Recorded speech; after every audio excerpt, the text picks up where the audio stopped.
Hi, we're Team Mastermind. We're going to be reflecting on events hosted by Kingston University's KU Talent, which have shown to display incredible leadership and management qualities that have inspired many people. The events will explore the various elements involved in developing one's role as a leader and what exactly this will entail. Through these events, as a group, we have all been able to expand our knowledge in regards to leadership and management in context. One of the events that really moved us was the Auto Task Networking for a Successful Career, which was led by a guest speaker, Natasha Greenstring. The guest speaker mentioned that networking is a method for establishing and building a long-lasting professional relationship. Being a leader is the key to achieving effective networks, allowing leaders to share their ideas, experiences, and information, which support the development of their leadership and management skills. From this, we have learnt that these relationships are crucial in building a leader's portfolio of contracts, which enable us to meet other like-minded business professionals. The different types of networking also allowed us to identify the skills that require the individual to network without fear. This involves eye contact, confident body language, and the ability to communicate coherently. All these qualities include an extrovert personality which facilitates conversations.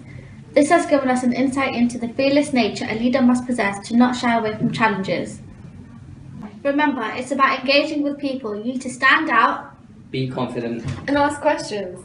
Another event that linked into leadership and management was delivered by the co-founder and editor of BBC Trending, Mukul Devichand. As a successful entrepreneur, he has demonstrated what it really takes to be successful. In response to a challenge of appealing to a new audience, he has identified the power of social media as an extra means of advertising. It takes inspirational leadership to commit and dedicate to one's belief in an idea well before it has been established. In the case of Devichand, he demonstrated leadership skills by taking initiative and leading by example. This is evident from the fact that he is both co-founder and editor of BBC Trending. As a leader and a manager, he is seen to get involved with the groundwork of the business, allowing for the decision-making process to be more effective. Leaders need to not only talk the talk, but walk the walk. One thing that we have learned is that it takes commitment and determination to be an effective leader. It is also a manager's role to understand what the consumers want and to identify open markets that have not yet been exploited. Devichand has proven to do just this. As the first BBC YouTube account, BBC Trending has become the forefront of a well-respected news establishment, associating itself with growing audiences of social media. In doing so, this demonstrates that there is a lot of risk involved. In this situation, the BBC brand has been put on the line. Managers don't gamble, they take calculated risks. Through our exciting journey of exploring the multiple attributes that a leader must possess, we have gained extensive knowledge on what we ourselves must take under consideration and developed in order to become the best possible leaders when it comes to management roles in the corporate world.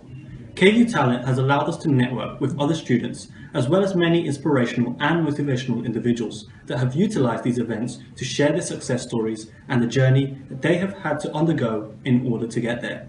As a second-hand witness, we are able to learn and modify the way in which we think in order to not only become better at networking, but our personal skills of communication, decision-making, and leading by example.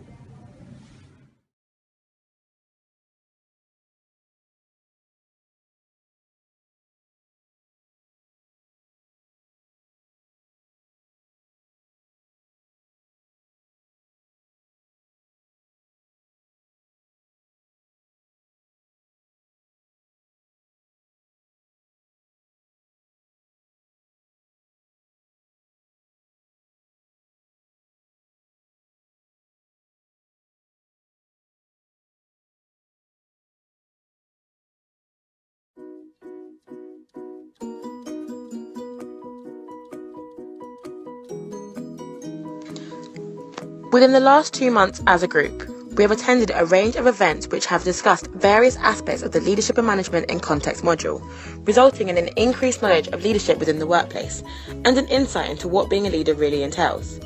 In this video, we will convey what we have learnt throughout the module, as well as insight gained from the guest speakers. In the eyes of the law, he was still a child. While 79.6% of pupils had attained 5+ GCSEs, he left with none.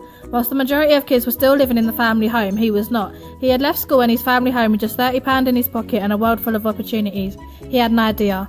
And with thorough passion to make it reality, this is where his entrepreneurship process began. After evaluating his options, his only plausible solution was a broom cupboard. At £100 per week, his new office transformed an idea into reality. The Alexander Mann Group was established. Headhunting was predominantly associated with senior management roles, but he transformed its meaning and revolutionised the recruitment industry. This supports the bird and hand theory of effectuation as he created a new concept with existing knowledge and resources. Implementing the pilot in the plane principle of effectuation, he used his acquired knowledge of investing in people when he stepped down and hired Jonathan Wright as CEO, inevitably resulting in the business being worth $130 million after just 11 years. Further successful ventures included the government appointing him as chairman of the Startup Loans Initiative, as well as participating in Dragon's Den as a key investor on the panel. His inspiring and successful story supports the effectuation side of the effectuation versus causation battle, as he began with his available means and generated an amazing outcome. Causation, however, begins with the desired outcome and finding a means of meeting the objectives. He is James Caan. After following his entrepreneurial journey, it is evident that hard work and perseverance is crucial when following your dreams and building an empire. We learnt that entrepreneurs are very self-motivated and take calculated risks to create something different and succeed in new ventures. Taken refuge in the UK after the Sri Lankan War at the age of 15. After 2 years, he managed to save enough money for a flight back to India. In order to study in his return from India, he saved up his money to study a degree in aeronautical engineering at Kingston University, then continuing his studies pursued with a master's. He began working at Lystel, a telecommunications company, and began to work himself up the ladder. He met his current business partners, and with ambition he kept a high level of self-efficiency to work for what he wanted.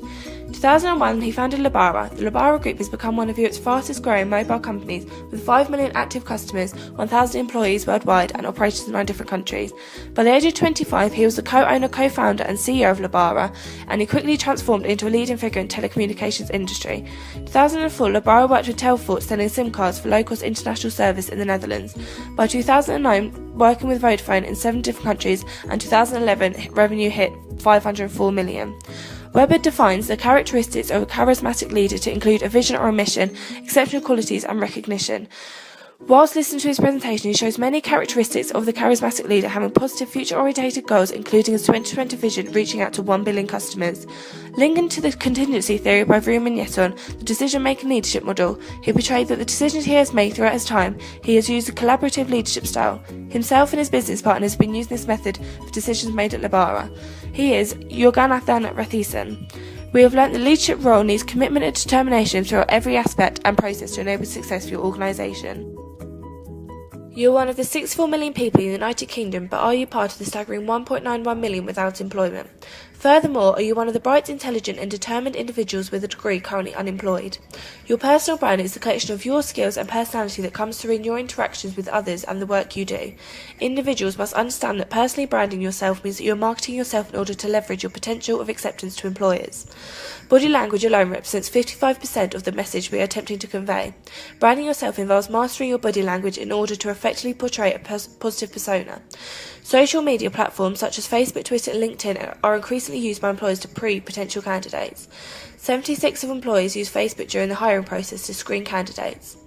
The number of people employed increased in the year ending 2014.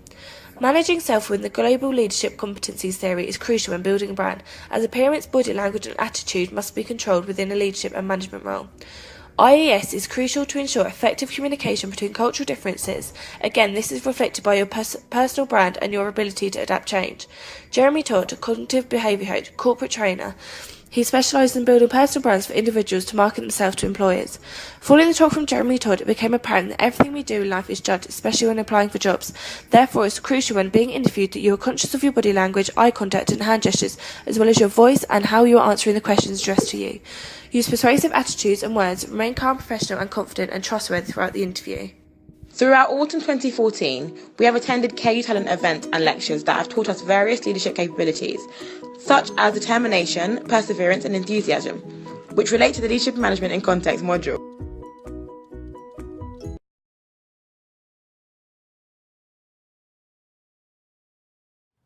Good evening, ladies and gentlemen. On today's show, we're talking about leadership and its relevance to business and entrepreneurship.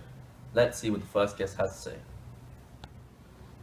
I have learned that it is crucial to know your industry thoroughly in order to be a good business leader. My visit to the business plan event with Zishan bestowed an understanding that it is crucial to know your industry while entering a market for the first time. Moreover, it was evident that you must be able to know your industry participant, distribution patterns and competition, and also the buying patterns. A great example that was evoked at the event was that if you don't know your business, how would you expect the bank to give you a loan while requesting for a startup loan? As you would be setting yourself for a failure because you wouldn't know anything that you're getting yourself into.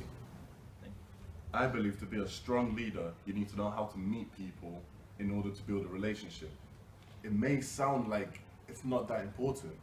However, due to recent events that I have attended, I have realized how important networking really is.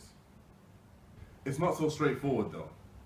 It's easier for some than others, but if you can understand the type of leader you are, whether you're charismatic, ideological, or pragmatic, and the type of leadership style that best suits you, autocratic, democratic, or even laissez-faire, then meeting and finding these people you want to lead can become easier. Can you relate this back to you in any sort of way? Well, personally, I believe myself to be an ideological leader, and I feel very comfortable and confident using a democratic leadership style. And from that, I've been able to meet people and be a leader simply because I understand myself. I learned that self-belief convinces you that you can cope with whatever course of action that may be thrown your way, and that with persistence and resilience, you will come through successfully. As Chris mentioned, you need to have knowledge of the industry alongside resources such as people you know, networking, and resilience to overcome any tough obstacles that you may come across in order to reach your aim and your goal. The very first time you need to explain to and convince someone of your idea, your direction, your success, they will pick up on your uncertainty. So how can you relate this to leadership? As a leader, you need to have confidence and certainty within your own decisions and your course of action. You need to have this with optimism so that you can gain the trust and belief of your subordinates, your peers, people who are willing to work for you. Now on to our final guest. The action of leading a group of people or organisation is leading by example. It is the primary starting point to demonstrate good leadership skills. To perform this successfully on a global scale requires a lot more skill. One proven method is the readiness assessment. You place a new, aspiring, or veteran into the business simulation. As a global leader for the day, I heard that during this experience, prospective global executives... How do you test leaders in a foreign scenario? I believe foreign assessment and experimental training overseas give people the taste of working and leading in foreign scenarios, ideally stretching them out of their comfort zones.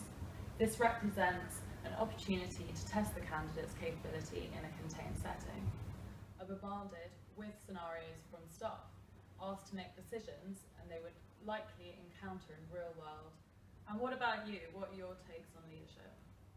Leading by example is an intrinsic characteristic of successful leaders, evident throughout a James Caan speech I recently attended. Leading by example and displaying good discipline, decorum and determination positively encourages those who follow the leader to improve themselves, and generally it increases the cohesiveness and work ethic of the team. As we've heard from the discussion today, there are multiple skills required to be a successful leader. We hope you've taken some of these points into consideration, and as a reminder, I will leave you with a short summary of the points discussed. Thank you very much for tuning in.